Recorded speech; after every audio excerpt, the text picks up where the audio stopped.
এটা মাবরুম। যদিও আমরা অনেকবার চেষ্টা করেছি বলার আপনাদের যে মাবরুম আর মেডজুল কাছাকাছি প্রাইস।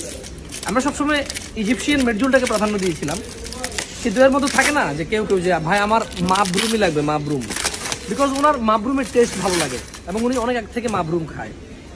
সো যদিও আমরা মাবরুম বেশিটা সংগ্রহ করতে পারি নাই ডিউ টু মানে খুব বেশি ভালো সাইজের মাবরুম পাই নাই আর মানে ফ্রেশ পাই নাই। এর মধ্যে সামান্য কিছু পাইছি, এই যে এটা একটু দিকে আসেন তো ভাই, এই যে এখানে এখানে একটু দেখান। আমি বলবো না যে এটা একদম বড়, তবে একদম বড় আছে, কিন্তু এখানে মিক্স আছে হালকা, কেমন হালকা মিক্স আছে, মিক্স বলতে সাইজ মিক্স আছে। ভাই একটু এদিকে দেখেন, খেজুরগুলো দেখেন ভাই প্লিজ, হ্যাঁ খেজুরগুলো একটু ক্লোজলি দেখেন। সো যারা মাবরুম পছন্দ করেন, মানে আপনার মাবরুমই লাগবে ভাই, সুক্কারি লাগবে না, আপনার আজওয়া লাগবে না, আপনার মেডজুল লাগবে না, হ্যাঁ আপনার সাফাউই লাগবে না, ভাই মাবরুম লাগবে। সো আমরা বলবো যে এইটা একদম ফ্রেশ কোয়ালিটির, মাশাআল্লাহ। এই দেখেন খেজুর, খেজুর নরম, শক্ত না নরমও না, খেজুর খেজুর একদম ফ্রেশ।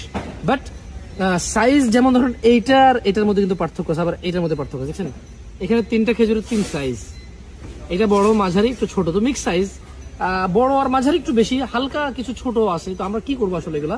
সো আমরা মানে ওপেন বলে দিচ্ছি আপনাকে, না চয়েস ইজ ইয়োর্স, মানে আপনি চয়েস করবেন।